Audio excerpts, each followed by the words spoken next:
This week we got GTA on the Switch going head to head with GTA on the Steam Deck. So let's hop right into it and check it out!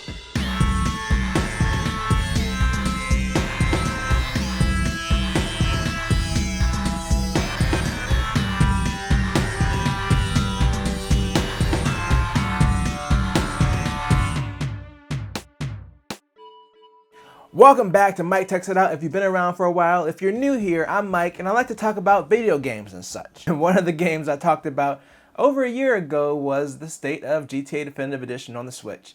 And at that time, it was basically the definitive way to play those games on a handheld for most people. But since then, the Steam Deck has come out and it is a little bit more expensive than the Switch, but still affordable. Recently, Rockstar finally put GTA Definitive Edition on Steam. So I thought it'd be interesting to have another look at these games. Now, last time I checked these games out on the Switch, they were rough, but still playable in my opinion. So I'm curious to see if there's been any improvements there. Also, I want to see how this game runs on the Steam Deck. I mean, these games could just be poorly optimized all around. So let's hop in and find out which edition is definitive on handhelds. And not all of them, just the Switch and the Steam Deck. Now let's start where we left off with the Switch. Previously on the Switch, GTA 3 was the best running game, not by a huge margin, it's just a little bit smoother, and it still runs pretty well. It still suffers from some minor popping, especially when you go at fast speeds while driving, and sometimes it'll load and the textures for the surrounding areas don't load, and it makes everything look like mush for a few seconds. Overall though, it's still very playable. It feels like with the Switch versions, they aim for stability at 30 frames per second versus trying to push 60. Now, I still feel these games could have been better optimized, but I'll talk about them more when we get to the Steam Deck. Now, for Vice City, it's more of the same. It performs very well, very similar to GTA 3. Last time I noticed more of a micro stutter when driving at high speeds, again due to textures popping in, but it seems to have improved slightly. It doesn't feel as jarring as the last time when I did the video on it. The improvements feel very slight, but I can tell that the game is a little bit smoother than it was the last time I tested it. Now for San Andreas, and you know what we have to do, we have to test the load time when walking out of CJ's house. It's still pretty long, but it feels like it's a lot shorter than before. Also, when I walked in and back out, it loaded a lot faster. Now with this game, you can really see the pop in when you hop on the interstate into oncoming traffic. When the cars get close, you just see the headlights and the rest of the car just appears. But overall, it's a solid experience. All these games on the Switch are definitely playable, and I still generally have the same recommendation as before. I don't feel like they're worth $60, but if you can find them on sale for $20 or $30, they might be worth picking up, especially if you want to play it handheld. But what if the Switch isn't the only option you have? So as I mentioned before, these games have recently come to Steam and are therefore playable on the Steam Deck. Prior to this, they were only playable through Rockstar directly on PC, and the sales were never good enough for me to justify purchasing it. I'm sure there was probably a way to get it working on the Steam Deck through Rockstar's client, but it's way easier if the game was either on Steam or Epic. Also, their collection was on sale for like 30 bucks, so I said, why not? Let's see what the Steam Deck hardware can do with these games. And we're starting again with GTA 3, and it was very promising. For one, the graphics are leagues better than the Switch. You can tell it's actually running at 720p, plus the textures and lighting look better.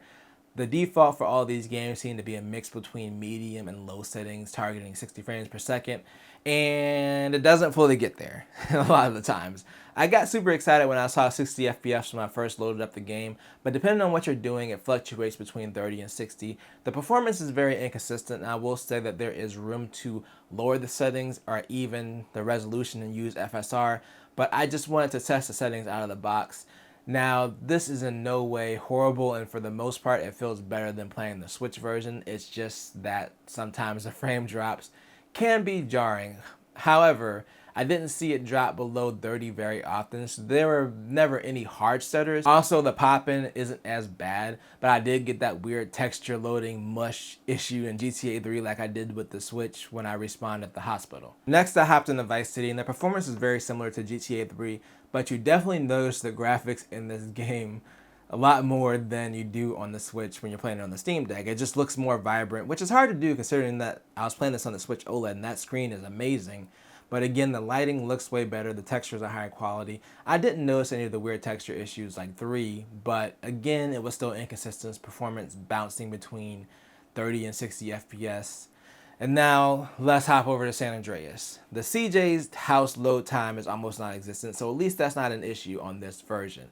Both the Switch and the Steam Deck, the game is installed on the same model and capacity micro SD card, so storage speeds should not be a factor. Also, the game again just looks way better than the previous two. At the time that the original game came out, it had a lot of improvements to the gameplay and graphics, so yeah, it makes sense that this game looks the best. It also seems like it's the one that the developers put the most time into for these remakes.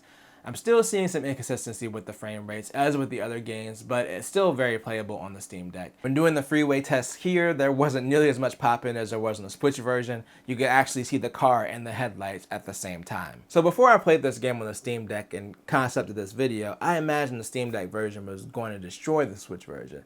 I mean, I've seen this thing play Spider-Man Remastered, Cyberpunk, Final Fantasy VII Remake, God of War, so I really expected to get a solid 60 the whole time, and I was kind of surprised that it didn't. Out of the two platforms, I would still recommend the Steam Deck version.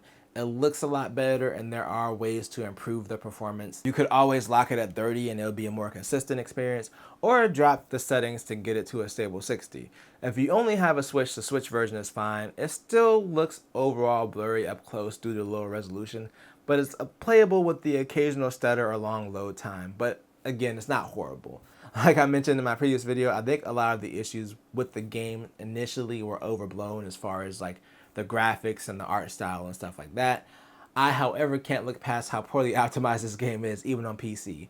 Both the Switch and the Steam Deck should be able to run this game at full resolution at 60 frames per second with no issues. And I know someone mentioned in the comments that this game was technically not done by Rockstar proper, it was Grove Street Games. They had previously done the mobile ports of these games, and they basically did the upgrades using the mobile versions of the game.